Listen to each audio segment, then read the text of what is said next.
Dans ce tutoriel, vous allez apprendre à réaliser une vidéo à partir d'un diaporama avec l'application Adobe Express. Ce tutoriel va s'organiser en 5 parties. Nous allons d'abord découvrir le support de base, l'application Adobe Express, l'intégration des images, l'enregistrement de la voix et la création de la vidéo. Le support de base. Le support qui va vous permettre de réaliser votre exposé doit être entièrement réalisé au préalable et téléchargé au format image sur votre ordinateur. Pour convertir un diaporama en JPEG, je vous ai préparé 2 tutoriels selon que vous avez fait votre diaporama avec PowerPoint ou Google Slides. Découverte de l'application Adobe Express.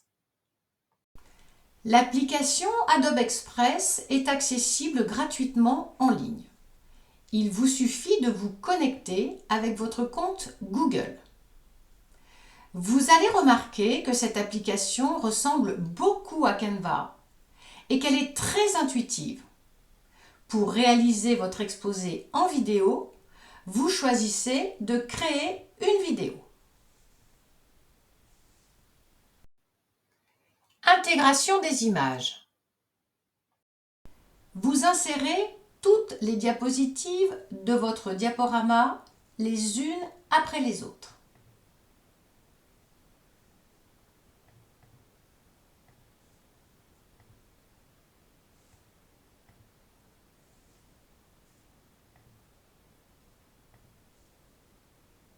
Pour le moment, vous ne vous souciez pas du temps d'affichage de chaque diapositive qui est indiqué par défaut, ni d'ailleurs de la présentation. Vous ferez tous vos réglages une fois que vous aurez chargé toutes les diapositives et que vous aurez enregistré votre exposé. Pour donner un titre à votre travail, vous modifiez les éléments indiqués par défaut ici. Enregistrement de la voix. Toutes vos diapositives sont insérées et vous les avez ajustées à la taille de la page.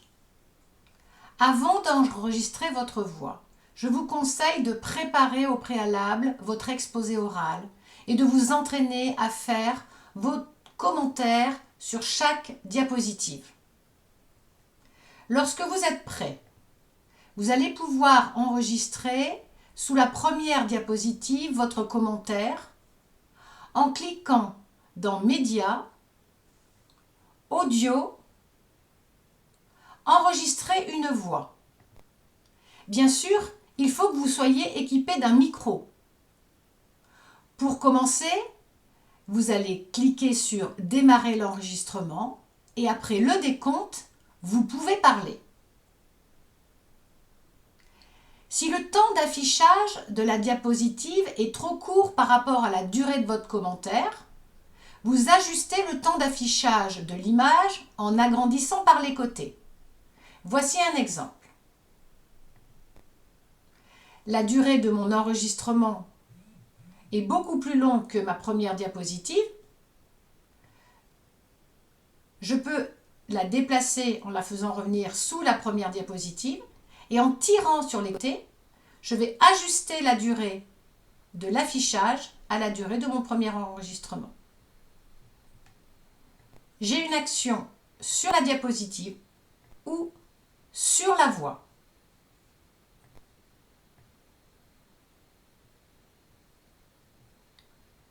Je vous conseille d'enregistrer chaque commentaire pour chaque diapositive afin d'ajuster correctement vos capsules, les unes après les autres.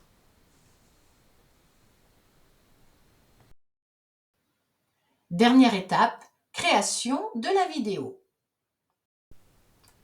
Lorsque tous vos commentaires sont enregistrés, comme on le voit ici en dessous, vous prenez le temps d'ajuster la durée d'affichage de chaque diapositive avec son commentaire. On voit ici qu'il y a des petits décalages. Vous pouvez zoomer ici pour gagner en précision.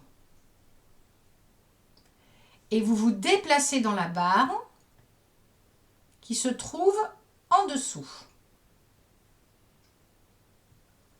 Vous voyez, je vais pouvoir réduire. Hop, je déplace la barre de lecture. Je vais réduire ici la durée d'affichage pour tomber pile au même moment que la fin de mon enregistrement. Ici, je vais déplacer cette fois. Vous voyez, quand je clique, il y a des choses qui se passent. Alors, il faut juste être très vigilant. Donc, je vais fermer l'audio. Je vais déplacer l'audio. Là, je vais l'attraper et je vais le mettre pile au démarrage du second. Donc, je peux zoomer pour aller voir plus en détail, être plus précis.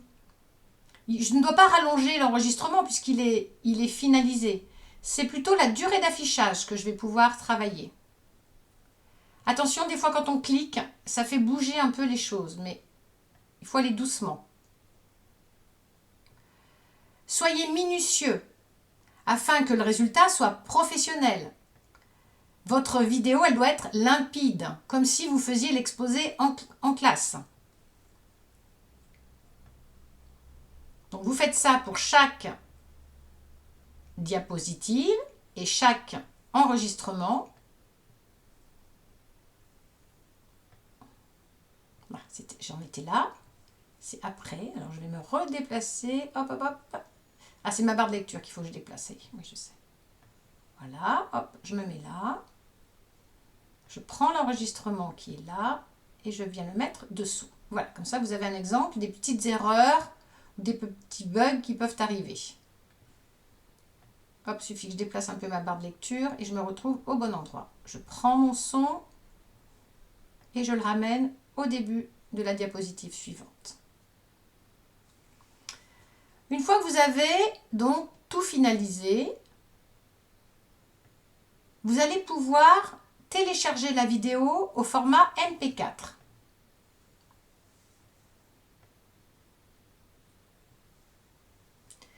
Puis, vous allez l'insérer dans votre Drive de Google. Alors, pour télécharger la vidéo au format MP4, il suffit de cliquer là-haut sur Télécharger.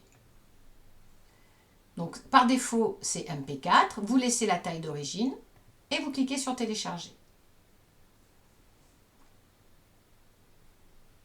Vous allez obtenir sur votre ordinateur un fichier qui sera dans Téléchargement, qu'il faudra me partager en l'insérant dans votre Drive. Ne me faites pas un partage à partir d'Adobe Express parce que j'aurai un partage pour travailler sur le fichier. Or, moi, je ne veux pas travailler sur le fichier, je veux regarder la vidéo. Voilà, j'espère que c'est suffisamment clair pour vous. Bonne découverte!